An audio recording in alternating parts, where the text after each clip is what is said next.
De minimis. What did you just cast upon me? De minimis. Bless you. It's my new Harry Potter spell.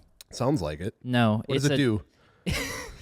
It allows you to not pay taxes on things valued under $800. I like that spell. I'm sorry, ladies and gentlemen. We're starting off today's MartiniWorks podcast talking about the tariff talk. The T word. And some of the other things that are coming along with that, in case you guys and gals are wondering, what the hell is going on? And then in the second segment, we're talking about... Best fun cheap cars. Yay. And finally, we will end this episode with some breaking news. Some good news if we can find it. Yeah. Hopefully, we try to make it positive because we've noticed it's way easier to focus on the 6 out of the 8 articles being negative, but we're going to give it our best shot to share some good news as well, which, by the way, if this is your first time to the podcast, welcome to the MartiniWorks Podcast. We talk about automotive news, community trends, maybe some things that are happening in the industry. And of course, if you guys and gals are looking for help on modifying your car or SUV the right way, mod your car over at MartiniWorks.com. And if you need any help, shoot us a message. We'd be happy to do so. We're able to do the podcast because of that and all of our incredible sponsors. But let's get started. Tariff talk. Yeah, tell me about it. Yeah, What's the most recent update? Teach me tariffs like I'm 5 years old. Yes. Okay. Tariffs like we're 5. Yeah. Okay. When... Oh, God. I got to think about this really hard. Uh-oh. Okay. Let's say you have a recess friend.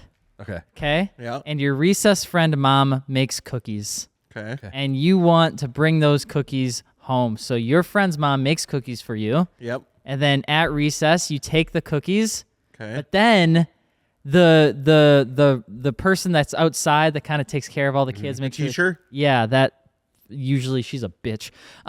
She always was. She always was. Always. She sees you and says, "Nuh-uh, before you can take those cookies inside, I get a cookie." That bitch. See? Yeah. We knew it. So then you say, yeah, sure, fine. So you have 5 cookies, you have to give her 4, and then you go home with 4 cookies. Now imagine that was just like the value of a product, and that's tariffs, and that bitchy little teacher at recess, usually the government. Damn it. Can never escape her. Like give me, some of it. And so, as tariffs have evolved, they've been really pretty much meant for 3 reasons. Number 1, it's really meant to try to curtail any sort of unfair competition. Mm-hmm. Because really, you don't want anything to come in too cheap or too expensive. Really, too cheap is where people are going towards.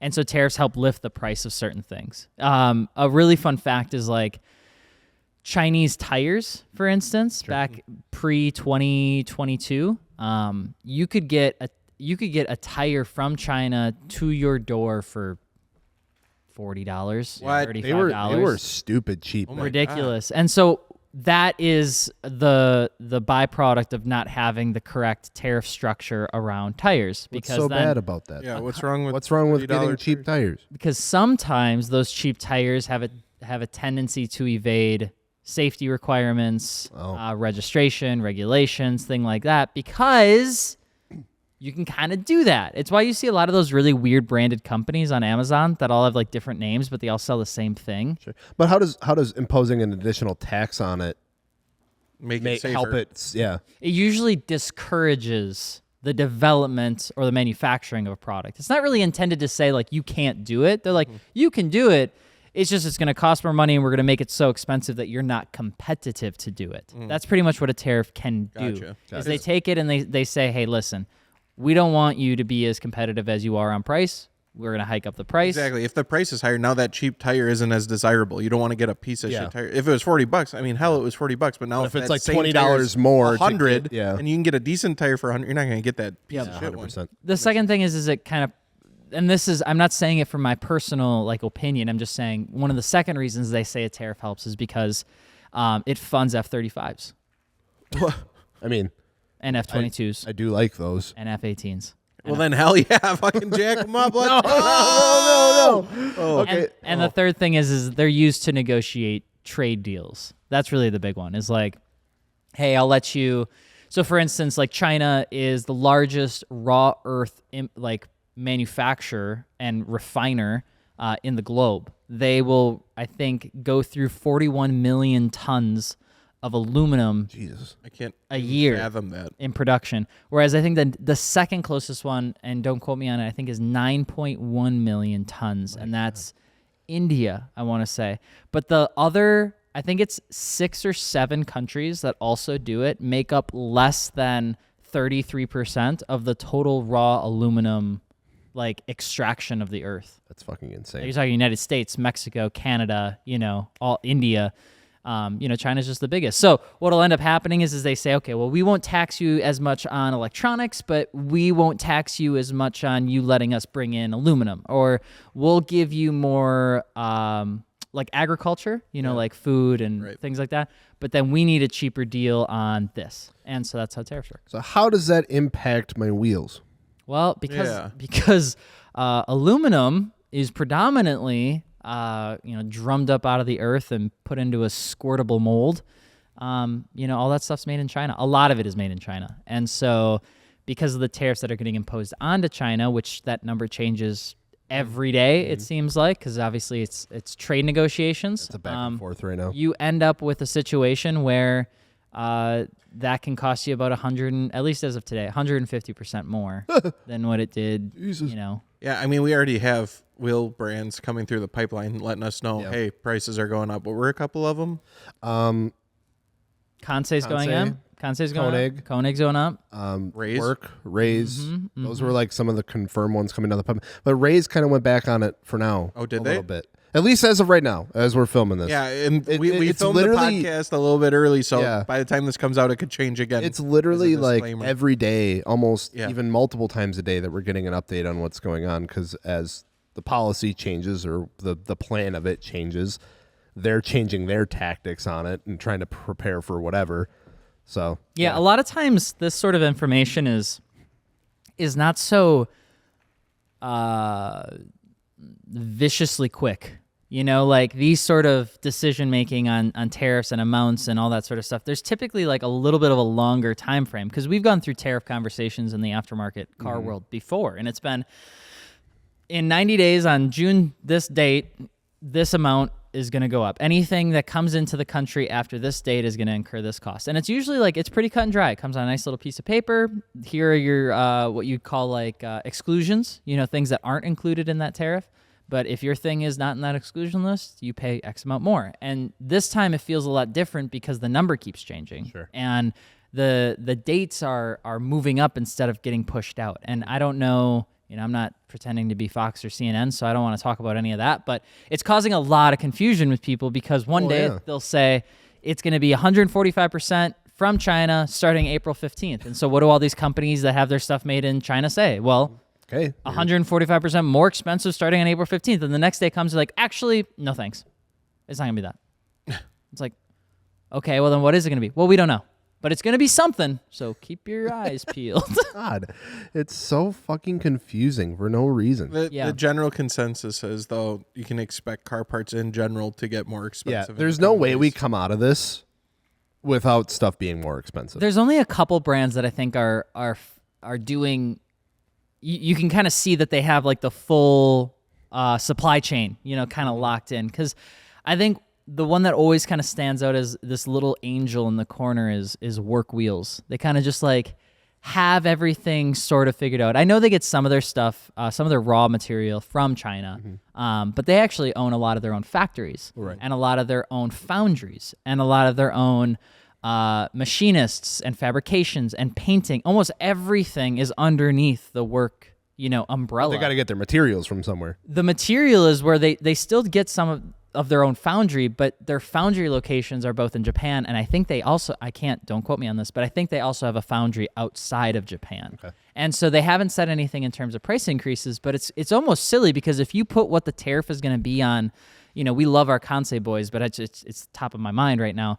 You'll be able to get a Kiwami less than a Kansei 7. That'd be insane. Really? Yeah. With the tariff. Jesus Christ. Yeah, so it's a pretty wild time right now. So it's even got like Japan kind of in a weird position, because they're like, now it's like, well, if people are going to pay that much for that, which at the end of the day, someone is going to, it's like, the price is the price. Does it just cause Work to raise their prices either way? Right. Yeah, from like a prestige kind of. Yeah, from a branding perspective. Because if that lower I don't want to say like in a bad way, but it's like the lower tier stuff comes up to the same price point. I feel like that forces the hand of the higher tier stuff to move up. Yeah. And then we just have price and then we're raises fucked. for price raises. Exactly. Yeah, because it's insane how affordable work has actually become as everything else has almost gone up in price. As That's silly as super it interesting. sounds, you'd never say that before, but it's like it's more digestible. Yeah. Like it's like, oh, it's only, $100 more instead of $1,000 more, depending on what you're looking at. and there are companies that make their stuff in Taiwan. Taiwan's a really big producer of aluminum wheels and carbon fiber and exhausts and intakes. And so they're reaching a deal actually right now, which we don't know what it'll be by the time this airs, but they were entering into a 0% tariff agreement with the United States, which would mean companies that get their stuff made in Taiwan, companies like Stage Wheels, Army Tricks, a lot of those like higher end exhaust companies, they should not incur that much of a price increase, if any at all, unless the company in Taiwan, the factory, is experiencing some sort of raw aluminum cost increase from China. Yeah. But you ready for the real fuck shit? Yes. You ready for the real juicy, dirty details? Yeah, give me Yeah. Here's what happens. You ready for this? Yep. Yeah. Should I go back to explaining like I'm 5? Yeah. Yeah, that worked pretty good. So you have China, Taiwan, and America, right? Yep. Americans buy stuff from China until China becomes expensive. America threatens to no longer do business in China. So what do they say? We'll get our stuff made in Taiwan. Like, it happens every time. Yeah. Taiwan's like, hell yeah, this is going to be sick. So they raise their prices a little bit, but not a lot. Americans start buying from Taiwan, except Taiwan gets their raw material from where? China. So what does China do? China says, screw you, America. I'm going to go negotiate with Taiwan. So then China ramps up the raw material cost to Taiwan, which then drives up the cost to America. I hate it. And nevertheless, China still gets their money. So how many cookies do I get? Like 2 by the end of it. How many do I owe the teacher? Yeah. But like, if you multiply that by like, we'll say 35 influential countries in like macroeconomics of like raw material stuff, you times that by 35, and that's what you have going on right now. Is America just kind of did this thing and said, we're going to add this tariff, and every single larger supply chain, things for wheels, things for intakes, things for car manufacturing, things for glass, everybody's like, how the fuck is this? Like, how are we even going to do this? So it's not so much, a direct line from like America to China or China to America. It's like all these other countries that are also like, there are vehicle manufacturers that get stuff made in America, ship 70% of a Toyota Tundra down to Mexico to have the glass installed or to have the electronics installed, that ships back into America. Well, initially, when the tariffs first got released, it was the full value of that truck is tariffed now. Yeah, and it's like, well, no, that's not, you can't do that to poor Toyota. They can't do that. So it's really interesting. It's just a lot of words to say.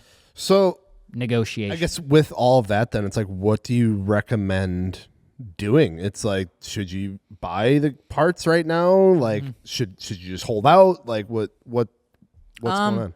What I would say is, if you're looking for something that you want to get, and let's say you're pretty confident in it, let's say you're pretty close to having the cash, or you want to use Catapult or Affirm, and you feel good about it, I would recommend pulling the trigger now. I would say, listen, it's not going to help you by holding. The odds of something going down in price in the next 8 weeks I can't see that happening. is almost zero. So if you're comfortable with it and you don't want to risk it, I'd say pull the trigger.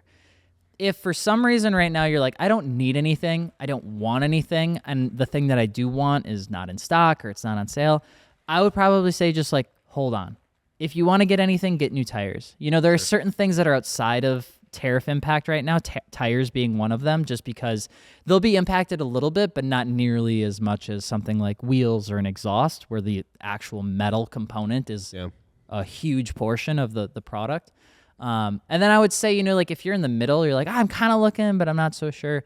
We actually just made a blog on MartiniWorks.com that talks about all the brands that are going up in price, when they're estimated to go up in price. So then at least hey, I'm looking at, let's say, Kansei, for example. It's like, shit, those are going to be 15% more expensive on May 6th. Well, then buy them on May 4th or buy them on May 1st. Yeah, just so you guys know, we don't get to decide the price of stuff. Yeah. We get told literally what the price is. Yeah. So, unfortunately, it sucks. I mean, if you see prices go up, it's not us. We literally get told. Yeah, as much as I'd love to keep the prices the same, there's a thing called map violation. Yeah. Yep. And it's not, I think that goes into the weird thing where I see people complain all the time on forums about, Koenigs are too expensive, Kanseis are too expensive, this is too expensive. It's like a lot of their price is built off of like raw aluminum and shipping costs, and that's why their prices fluctuate. Not because they just think their wheels are worth $2,000. I remember when back in like 2020 when shipping got all a mess, and dude, it was costing so much for a container to get here. It's like there wasn't any containers available. Yeah, that's right. There's like container wars. Yeah, it was ridiculous. And then it was like you're waiting forever because they had all these ships just sitting out in the bay. Dude, that was a huge driver. A lot of price increases a couple years ago. In 2020, I remember signing off on a shipping container cost of $27,000. I remember seeing a container cost come by just on my email 2 weeks ago for $6,200. Dude, that's nuts. That's nuts. That's a real thing. It's crazy, dude. And that's what's so tough is, like, if you want to modify your car, it's obviously it was harder, then it got easier, now it's getting harder again or more expensive. I would say kind of knowing more about what you want to buy is actually more important now than probably ever before. Sure. Because some of these companies, they're not going to experience a price increase at all. Others will. And if that matters to you, you should know. Absolutely. So yeah, you get 1.5 cookies by the end of it. Damn it. This is such bullshit. My cookies go down every year. Take my cookies. You know what won't take your cookies? What's that? Continental Tire. Oh, yeah. Thank God. They Auntie has good cookies.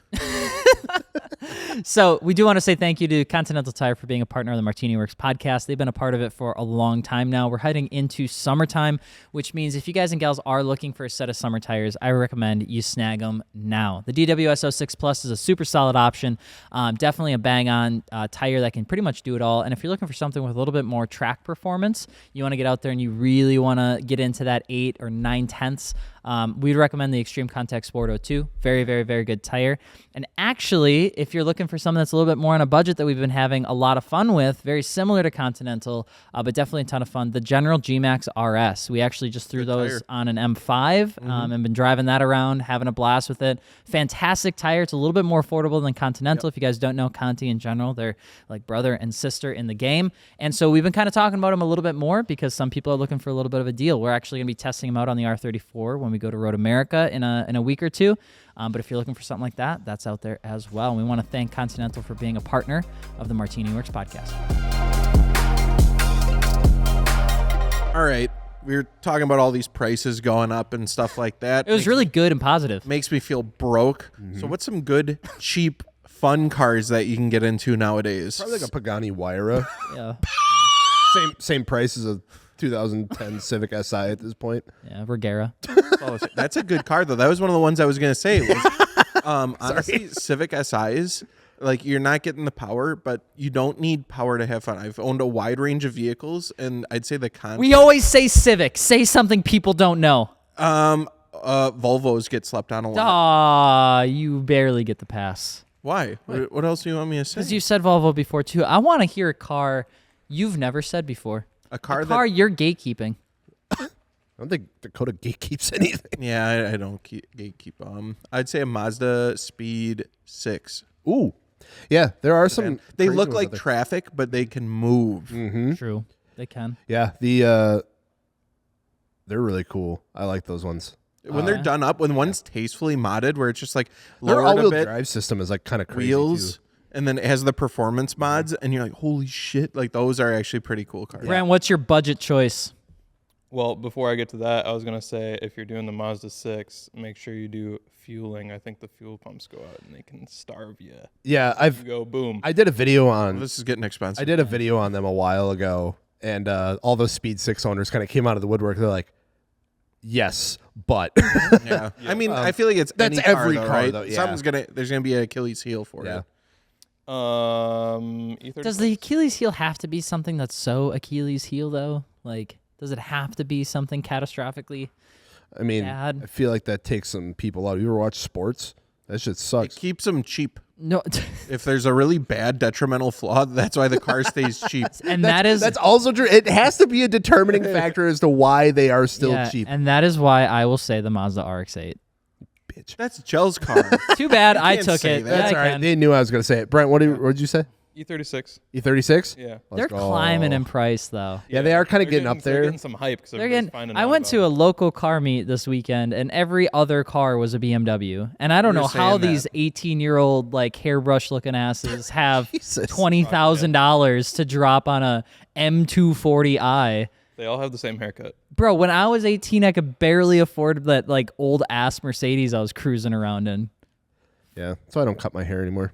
I just let it grow out. I just like every 3 months you take that hat off, and I just see a luscious head of hair. Dude, it's a nightmare when I take this head off. I can't see anything. What's your alter ego name? Don't worry about it. All right, Jells, what do you got for a cheap, fun car? Cheap fun car, man. Come on, dude. I was gonna I've been say. looking around. I know. I was gonna say RX-8, but dude, Got your ass. you got my ass. But for real though, like just to kind of double down on that, like I know we just kind of did a video, 20 minutes of RX-8 information, and it's like you can get an absolute steal on those cars because there's such a stigma around them, like, oh, they blow up, they're gonna be unreliable, oh, your engine's gonna go kind of thing. So like the moment that the catalytic converter clogs or the starter gets weak in like the series ones, or you flood it by accident because you flooded it because it's an RX-8 and the rotaries do that. And then they're like, oh, engine blew up, $500, come get it off my lawn. And it's perfectly fine. You need to, deflood it or swap out the spark plugs or get a cat delete. Like you can get those cars for insanely cheap. And even like the decent ones, like the really nice ones that don't have like any issues. I mean, I bought mine for $6,000.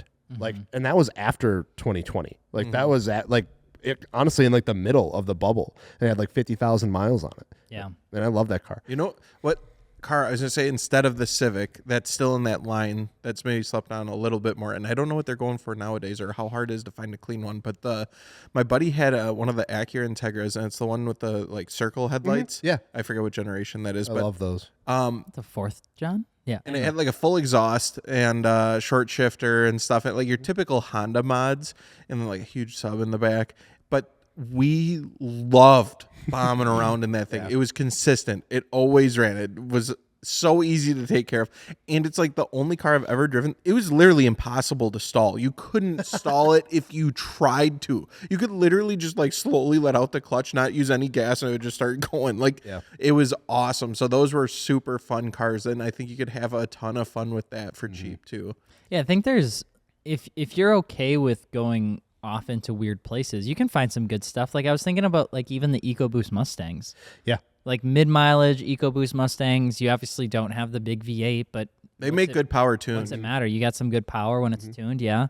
Let's see what else. The RX-8 is such a good pick. The RX-8 for me, kind of after doing a lot of research on it, it reminds me of what I think sometimes those early Subaru owners wish they had for like the win. Because like the RX-8 is so much like you put in the work and you just get this like really cool output, Subarus, just keep putting in work. But like Subarus, it's more tedious. There's more to it. There's more intricacies. With the RX-8, it seems relatively simple. Keep it cool, keep it lubed, and make sure Literally. and make sure that she's got gas and you're ready to rock and roll. Yeah.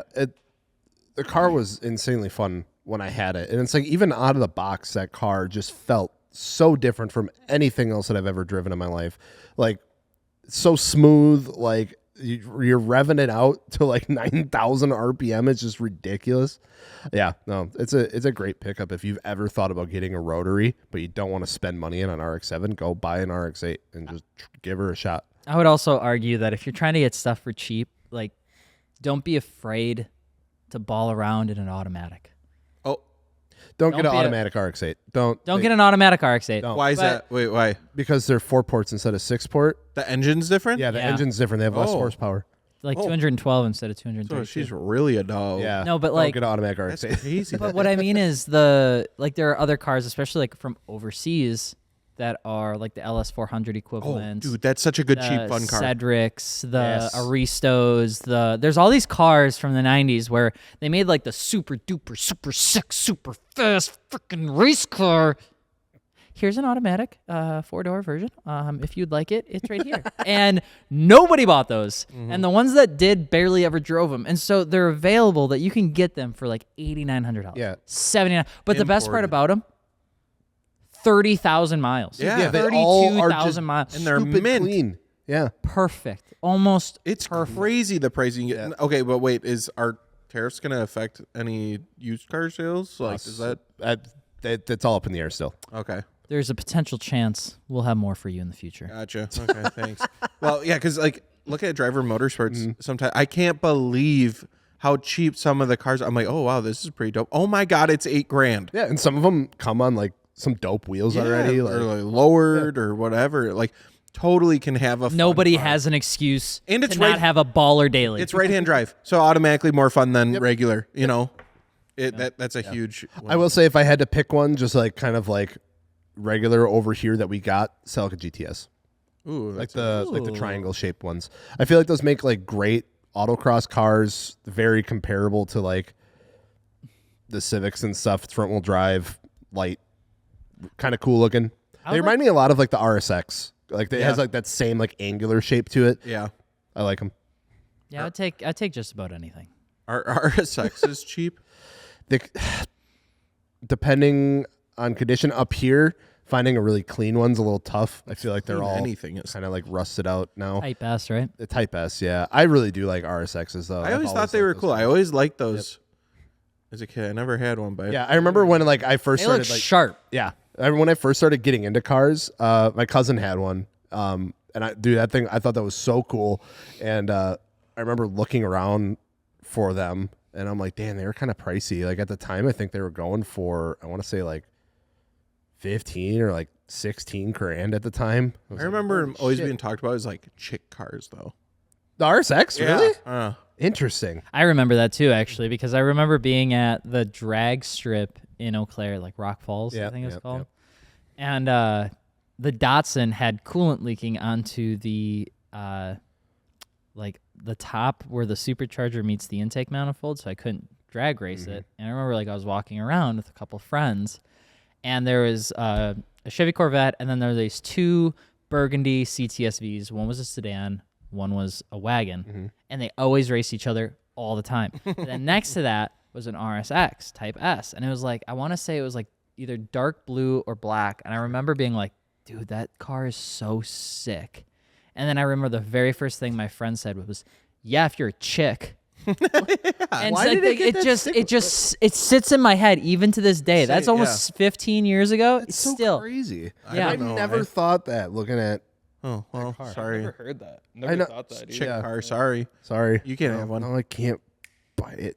They're going for pretty cheap right now, though, like 75-ish around. Yeah, there. yeah, I know they've come down quite a bit since It's cheap. 2012. I realize that's a But no, 25-year-old car for All right, let's- $7,000. I did see one on my way to work today. It was white, had white wheels, lowered a bit. Dude, it looks so good. Oh, dang. Okay. you put a white Acura on Rega Masters and you've peaked. Dude, like Regas or like D9Rs or Yeah, something. D9Rs go really hard. You don't win. After that, it's only downhill. Yep. Okay, let's take it back. I have another question for you. Okay, hit me with it. Instead of cheap, Okay. what car do you think right now is going to be the best sports car to buy, or for like an enthusiast, so it doesn't really have to be just a sports car, enthusiast car to buy that won't drop in value terribly? So like one to kind of like invest in. One that you think you could buy and be like, I could own this thing for 10 years, and I just don't think I'm going to walk out of this in a bad spot. Evo 10. Yep. They've already, dude, Are they coming up already? they went down a little bit, but I remember like a couple years ago I was looking, they were like 30 to like 40 grand. Well, yeah, I was that like, was what when the bubble fuck is happened. going on? That bubble got crazy for like everything, Yeah. but it was interesting because they were on the decline. Then they came up during that weird bubble period. Dude, I have a handful of them. Okay. I'm sorry. Just speed Ford around. Focus RS. Oh, They're yes. consistently like 30 to 40 grand. Yeah. Any of the newer Type Rs. What was the other one? Shit, I'm blanking. I had it. It was right there. SS Camaro? Oh. No. Oh, man, you said Evo 10 and it threw me for a loop. Oh, sorry. No, You you're don't good. think a 2SS Camaro is going to hold? I think they are. I think they've got such a strangle in the autocross and like racing market right now. Camaros? Yeah, 2SS Camaros are like bang on budget track cars right now that are domestic. FDRX7.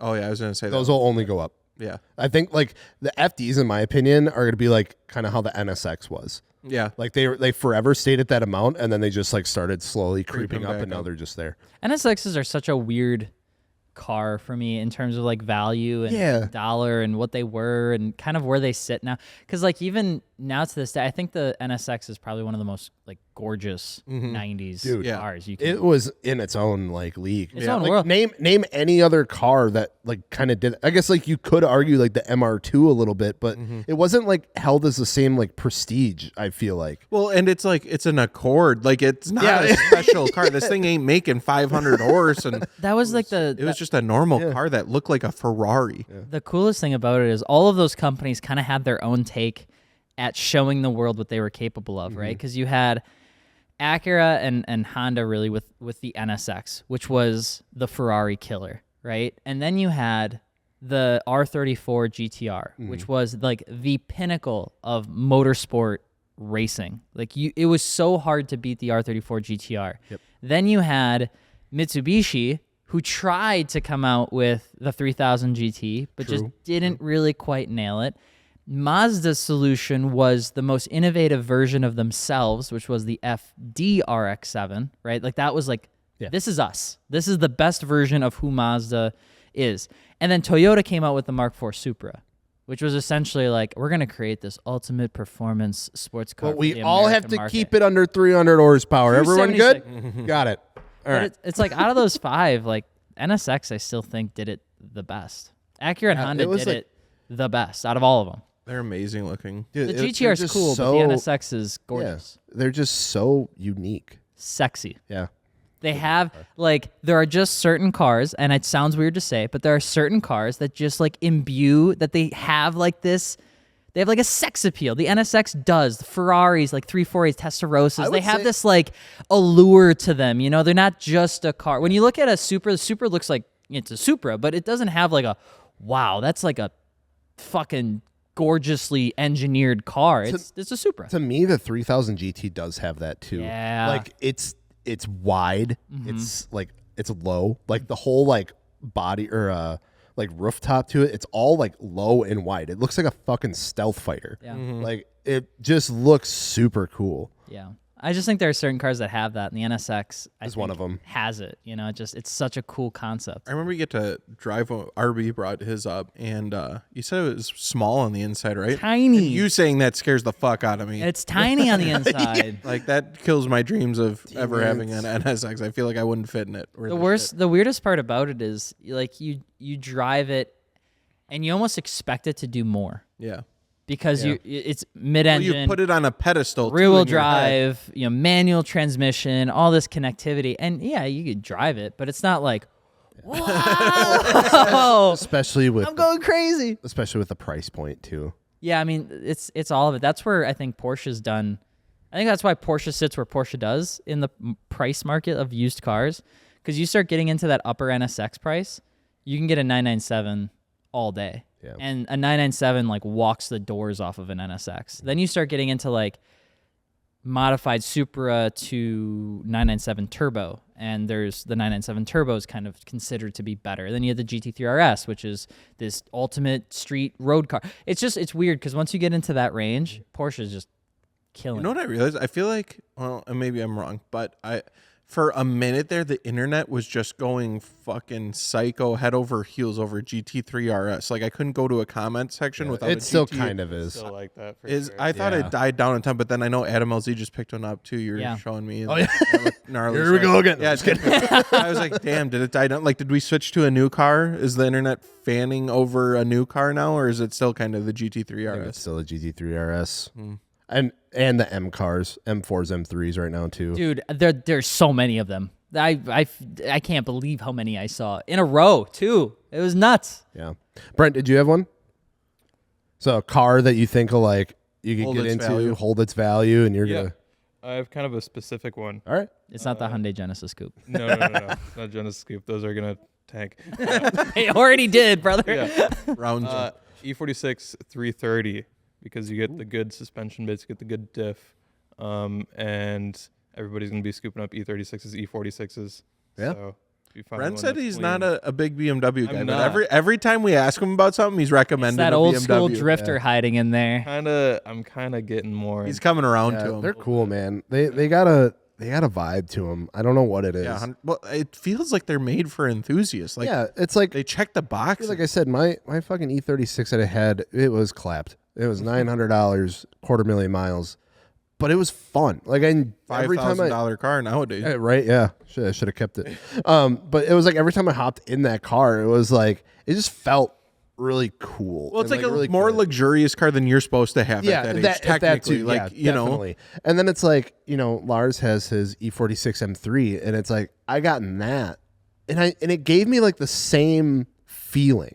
I don't know what. when we had that E30 too, that thing was the slowest fucking car I've ever driven, but I loved it. I know. I loved being in it. I It's loved so driving it. Interesting. I'm convinced, and this, I'm going to be like way off in left field, but like, when you get in a car and it has like that smell, Yep. like a factory definitely- Like smell. crayons. Oh, Yeah, it's a key factor. It was the same thing because like when I hopped in Lars' car, I'm like, this smells like my E36. Yeah. It brought me back. So those I'm convinced, I don't know if they do it on purpose. I wouldn't be that surprised if they did, but like there's been times where I've gotten into like a Mercedes, like older Mercedes, and I'll be like, and it just Cigarettes. like, Sorry. nice. Just like a smile on my face because those like, they all smell the same. they smell like Electrical issues. antiques, Yeah. Burnt wiring. antique But it's leather. also a great smell. It is. You I know look exactly forward what you're to the talking smell about. every time you hop In its own weird way. I feel that way about Crayola now. I just go to Walmart and open the crayons. I'm like, oh man, Merc Force. You have the mark where you just go hop in your car. Yeah, but when you get a fresh pack of Crayola with the sharpener in the back, Yeah. it's a whole nother ball game. Sharpener in the back. 256 color choice. Damn. What cars smell the best from the factory? That's what we need to do. We need to go test this. Like, let's link up with a dealership, not Bertram, and then Why not? see which auto manufacturer. I don't want them to put any smelling stuff in it at all. I just want to know how each car smells from the factory. Or what would be even better is blindfolded. We go and we have to guess which manufacturer it is. Yes. That'd be so funny. Oh, it smells like shit. It must be Jeep. God, why does it smell musty already? They rub shit all over the walls. That was a layered joke. That was a multi-episode joke. I really want to do that now, though. That's been going for Shit in the walls. walls. You got to guess which manufacturer, and then you rank the smell. No, we're not going to. We got one bathroom and like 5 people here. It's going to be too quick to figure out. Oh my God. So he was washing their hands just a little bit more. No. Oh, that's I like that idea though. We need to do it. Be We need funny. to do it. I still remember getting when we got the new Nissan Z. That was like the first thing I car I smell. took in was like the new car smell and trying to like keep it for as long as I could. Always try, yeah. but she fades. Yeah. And they Fast. they have those like air fresheners that are like new car smell. They never ever even come close. What even is new car smell? just new Plastics. plastics and rubbers. Yeah. and- Adhesive, mostly glue. Damn. but it Yeah. smells good. It does smell good. I don't know why. It goes back to Chemicals, the maybe. it goes back to the detergent every time I use Man, this detergent. plastic really setting in and like, fermenting into the seat Kinda smells weird. great. I love it. You think do they like coat it in something, because you wouldn't think that stuff would smell good. Yeah, I don't know, dude. Like, you ever go to a factory that makes any of that shit? It's horrible. I know. Remember the smell of the Conti factory? Yeah. That had a Smells sting. amazing. I love it. Rubber. No, it had a It smelled like stinge to factory. it. Yeah. Any factory you go to, Smells it like has metal. factory smell. It's like, big business. That's how it is. Yeah. I worked in a lot of factories, and they all, dude, John Deere had a really bad fucking smell, because I had to work by one of their paint booths. And it was so bad. Bro, it's the same thing now though. Like when I go home every once in a while, Becco like she'll give me a hug and she'll smell me and she'll be like, "You smell like the shop." I'm like, What? We're does not that big mean? business. We're not big. "What is? business. We're not not a big business." factory. But like these places have smells to them. I didn't think our shop did. But It's fuck. ask your wife. All right, I I'll bet have you to she'll ask say her. yes. I will. Let's see what that smells like. I got hit with a TikTok Oh boy. Segway? And it was like, I think it was she worked at like a GameStop or something like that, and she's like, oh, well, the customers must smell like really bad or whatever. Like Ben just smell bad. And she's like, no, because car guys, the smell of like whatever the car guys do, I love it. And she was just like going off on like, apparently car guys smell good. The I oil. love air fresheners, but I don't think car people You smell great because you're a car guy. You smell great. I don't think that's true. I think that's Thanks, a dude. stance car guy. I don't They, think so. they like care about like their style a lot. That's- How they dress. I don't know. They probably care about how Vape they juice. smell too. You know what's better than that though? What? The squash air fresheners from like Japan. Yep. Yeah, those are good. Those are unmatched. You want to increase are the good. value of your car by at least $1,500 before you list it? Throw one of those bad boys in there, crack that open, and then take your first offer. And I know driver even, bonus like, on that? Guaranteed. Alex has these air fresheners like saved for a special occasion. I do. He has like a pack of them, and he's like, one day I'm gonna bust one of these open. He's like, I gotta save it for the right time. Is it weird? though. I have a box full of it. Like I'm waiting. Yeah, but yours are like Febreze. they're no. They're fuck. They're not Febreze. Oh my God, you're cheating on them? No, I don't have a contract with. He's not Febreze. exclusive anymore. I know, but you love them so much. I That do. ad was a year and a half ago. I do like That's the right, you actually Febreze ones. No, it's the lemonade strawberry ones. I have a box full of them, and I like stopped using them. I don't know why, but so the they're ready weird part to is crack you open. kind of called me out because the Hilux has one of the squash ones, and I haven't opened it yet for a special occasion. I know. You keep ordering these things. I see them come in, and then I never smell it. Every time I go to Japan, I get like 10. Damn. Smart. Just honestly. start putting them in random corners of my suitcase. What are Avoid they're the tariffs on the squash? squash. Yeah, they're like different Is little. that the name of it though? Like, what if someone wanted one? How do All I I get know one? is that you go to 8-Pit Auto Box. It's on the right-hand side. It's in these little canisters. It's right there. I grab the one that's not dark blue, but like medium blue. I grab about 10 of them. And then I just walk to the counter, hand them my passport, and get 30% off. Speaking of stuff that smells good, Malco, one of the main sponsors of the MartiniWorks podcast, has some good smelling cleaning devices. What's your favorite? The cherry one, Yeah. 100%. It's Smells good really stuff. Plus, if you're on the market right now, if you're buying wheels and tires, we can do the ceramic coating for you too, so that you don't have to go through the god-awful process of ceramic coating your own wheels. Yeah, we'll struggle for you. Dude, That sucks. I ceramic coated my wheels in my basement once, and that was a mistake. My nose was like bleeding. It my smelled horrible. You could do it in a ventilated area if you do it yourself. Otherwise, yeah, just let us do He it. ceramic coated. He ceramic coated the blood into the wheel. Oh my God. That was the red accent. Yep. Yeah. Ain't wrong. All right. Yeah, if you're interested in Malco stuff, you can check it out over at MartiniWorks.com. We've said it quite a few times now, but we're literally using that stuff every day to keep the cars clean. Tested out for a long time before we said, yeah, we'll do a sponsorship on MartiniWorks Podcast. We used it for like a year. A lot of the GTT, if you've seen those episodes, we were always cleaning up with Malco stuff for those episodes, and it worked fantastic. And one thing that was really cool too is so I used to use other stuff, and like if you're at a car meet or car show in the daytime, dude, in the sun, you're screwed. Yeah. Like you sprayed on, it like mists off immediately because it's so hot, and then it just smudges around. Malco stuff doesn't do that. Direct sunlight, you can use it, and it works perfectly fine. You don't have to try and find a shaded area or stuff. So I can't recommend it enough. Check it out at MartiniWorks. Honestly, can you really fault a guy for thinking that a Mark IV doesn't sound like a forklift? Or an E46 M3 with open valves doesn't sound like a Honda Civic with an exhaust falling off? Hey, you can't say that. He's not here. Oh, Yeah, say it to his face. Yeah. I have. Damn. Poor Lars. Some BMWs sound really bad, and I'm just putting that out there. Yeah. Most of Some the sound NA really good. Most of the NAs sound really Most, bad. if not all, BMWs sound bad. I don't know. Most? B58 Oh, sounds now he's pretty here. good. Now you can talk shit. Everything beside the B58 is a good sounding. Let's N55 go. can Lars. sound good if you do it N55 right. sounds okay, yeah, but that's what I say. I said most. N54, N54 sounds rad. No, not they convinced. sound good. No. Fight. I think the M54 sounds They good. sound I really think it sounds good. okay. Lars about throw Especially hands. with like a big single turbo. No, Lars, I said that your E46 with the valves open at low RPM sounds like a Honda Civic without an exhaust. At low RPM. When it revs up, it sounds like almost exotic. That it's so like raspy and Exhaustic. loud. Yeah. Do you want to breaking news this? Yeah, if I can find the name of this car. Can you do the thing, though? Breaking news. That was pretty That good. was decent. It's all You're right. good, Brent. I don't think Welcome that to was, the Anyways. podcast. I don't think that was that good. The McMurdy Spiraling. So we're talking about a car that Why? apparently has so much downforce, ladies and gentlemen, it can go upside down. No. Why would you need to do that? No, they cheated, and I'm sick of saying that they haven't. Or sick of people saying that they didn't cheat. They didn't cheat. They used two giant fans to suck it to the ground. It wasn't even moving. Well, Okay, That's not downforce. Technically, it's downforce, but it's not traditional down.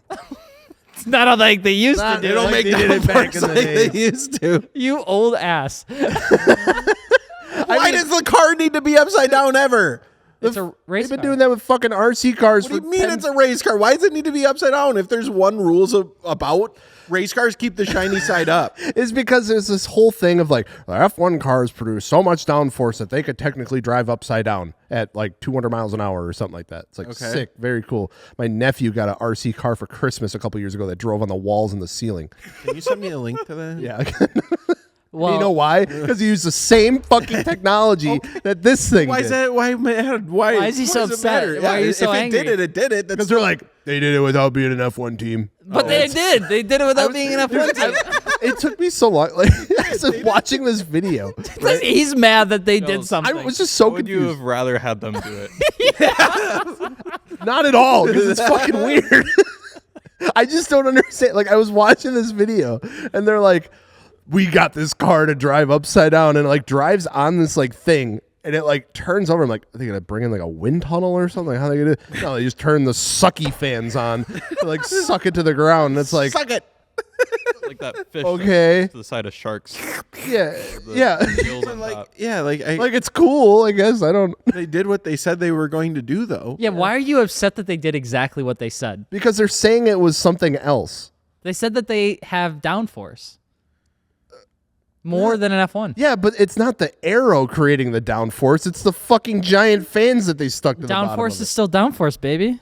Yeah, whatever. Did you know that technology was actually introduced in racing By back Tyco RC back in the 1990? mid 60s and early 70s? It was actually so competitive that Porsche actually did it first. They were one of the most successful, and it was a ginormous turbine in the middle of the hood, right? And it sucked the car to the ground. That's crazy. But they tried to like cheat because it was so fast. It was so much faster than the competition that they would tell the drivers to only drive 7/10.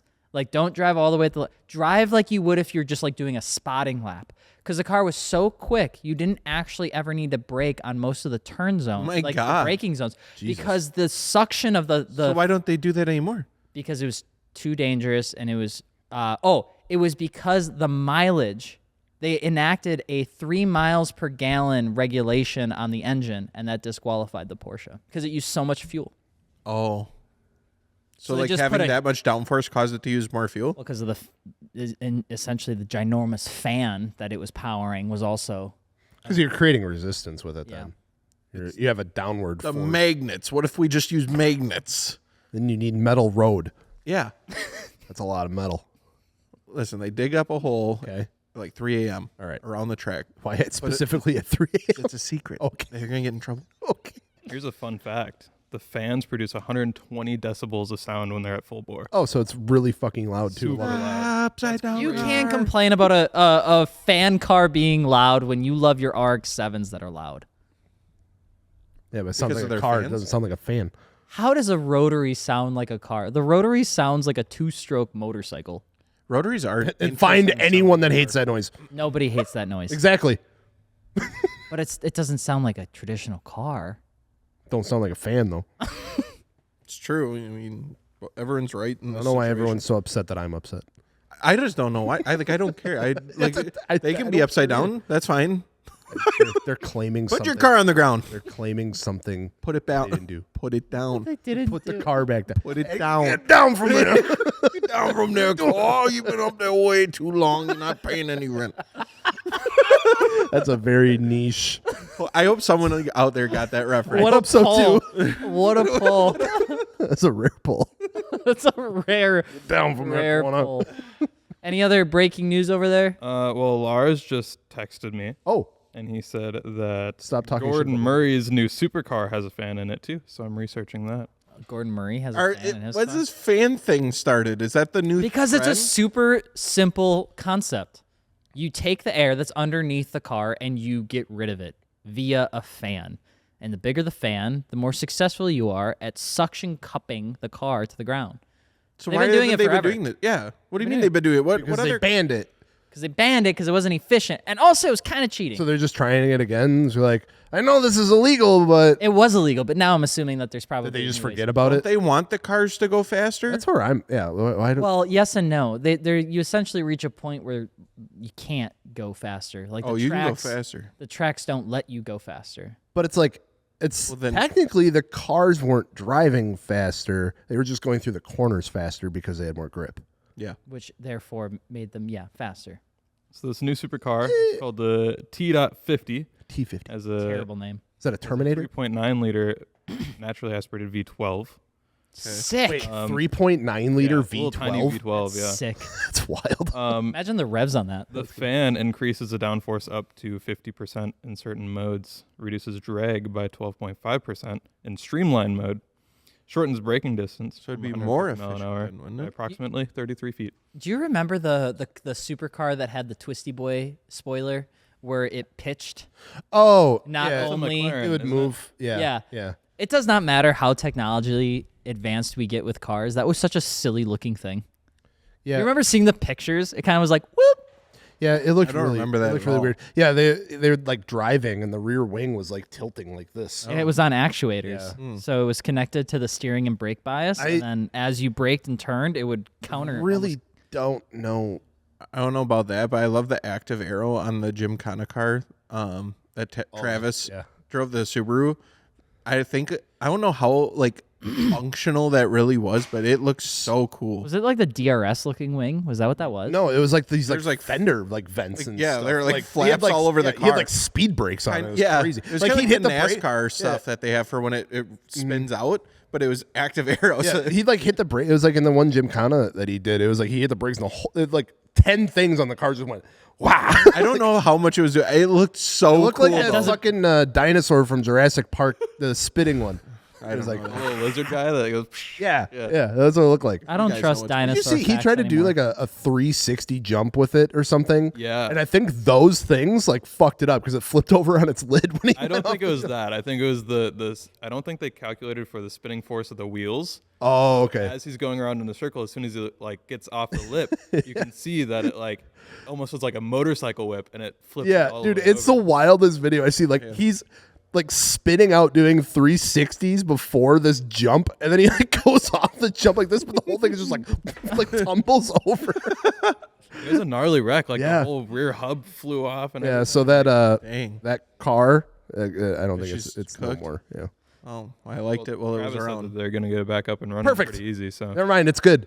I just don't quite understand how people can do that. Do what? 360s. Just that, like, I've been going down this like natural little progression of like the history of YouTube and like watching Colin and Samir and these guys talk to like all these like big older like OG like YouTubers, right? And they talk about like where they came from, how they started, how the content started, that whole like journey of stuff. And they kind of talk about what it's like now. And like they bring out some pretty staggering figures of YouTube and how it compares to Netflix and Disney and Hulu. And it's like YouTube is as big, if not like bigger, than the business entity of Netflix. And so and it's not like, I don't know, apples to apples, but it got me thinking about like when we make YouTube videos, I still kind of think of YouTube always as that like, kind of small, fun place. You can Yeah. interact with the community. And then I hear little bits about that where it's like, yeah, he built this car for a 11-minute Gymkhana series where it had self-actuators and did a few million views and the car was custom built for this one video pretty much. And then it blew up and now it's getting repaired. It's like, damn, dude, that's fucking gnarly It's a lot of money to invest. for a video. Yeah. And maybe a little tour around the country, but who knows? I mean, yeah, you could think about like Whistling Diesel, how much money he spends on a lot right. of videos. Like you just bought a Yeah. one car, like that's a ton. And of even money. even outside of like the automotive realm too, it's like you have a full on production in Yeah. some cases for these videos. It's freaking insane. Yeah, that whole thing just like blows my mind. Speaking of which, other breaking news that wasn't on Reddit, but Dustin, he's gone. They found there's news from the drive where somebody found the last Volkswagen manual, I think it was, for a certain generation, and the guy was Jamie Orr. Oh, no shit. Yeah, but the drive label. Of course, it would be. It was like He's some the guy Volkswagen found. God. Yeah, he's like some guy found. It was like that's not just some guy. it's some Jamie Orr. guy. Come on. It's the guy you'd expect to find it. Some respect on the name. Thought that was kind of. That's crazy. He's got the rotiform crate wheels. Yeah. He has everything. He has everything Volkswagen ever. He goes crazy. He's doing a car show this year that I think I'm gonna go to. It's kind of funky. When every single time I talk to him, I just ask him how many cars he has. And he always tells me a different number because he doesn't know. He's like 97, Oh my God. 92, 103. I don't know. There's What one in was the- South Africa. What was the thing? He Harlequin. basically drove that one car essentially around the world. That was crazy. He does a lot of crazy stuff. Yeah. He's got a crazy collection. Crazy collection of wheels, too. Mm-hmm. He is one of the only people I've ever met in my entire life where I have just offered up that we were going to get like dinner. Because I'll do this sometimes. Meeting random people, get done with the day, be like, hey, we're going to go get some Taco Bell when we're done, if you're interested. 99% of the time, nobody ever takes like the offer. They usually just don't, right? Because like they're doing stuff. I got like, something Appreciate going it. on. yeah, Got something else it's planned. like that thing that you do. Jamie was the first person I could remember in the last probably 10 to 15 years where he was like, yeah, sounds good. We're literally packing up. We're about to get in the truck. And Jamie's like, hey, man, you mind if I come with to go get some Taco Bell with you guys? Like you said. That's so sick. And I was like, sure, yeah. So he hops in the truck. Love And this was back when we were filming Banging Gears in Las Vegas. Drove all the way down to the Taco Bell Cantina together, had Taco Bell Cantina, then he was on his way. It was awesome. I was like, Sick. you're the first guy that's ever accepted Taking me something up on like this that. offer. He's like, yeah, dude, I was hungry. He's a nice guy. I believe James Pumphrey bought his Golf from him, too.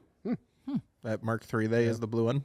Interesting stuff. Dude has a lot of connections. Yeah. Jamie's very well connected. always seem to be Jamie, Evan, I think is pretty well connected from Throttle. He seems to know everybody about everybody. Mm-hmm. Let's see who else. LZ's pretty well connected. Night Ride's really connected. Mm-hmm. I've noticed Suzuki from Arios over in Japan. He works with like the Night Ride guys. He knows a lot of people too. He's the one with the drift McLaren. Yeah. He knows a lot of people. I'm like, damn, I didn't know. Brian from Top Rank. Brian knows everybody. Yeah. Brian does know everybody. Brian knows goddamn everyone. The good news is you can always spot him because he's He's tall. tall glass of water. It's California boys. Dude, yeah. He's from Wisconsin, They though. get closer to the sun. Yeah, but he's been in California for a while. He grew. Like a pollen tree. He's like photosynthesizing out there. My favorite thing is he always wears a Top Rank t-shirt with black jeans because it's like that, just that era, right? But when he comes up to visit fam up in Wisconsin, I'll catch him on the close friends Instagram wearing a flannel. Really? That's how I know he's. And That's blue jeans? That's how I know he's relaxing. Blue jeans? He's back in his home Cargo shorts. state.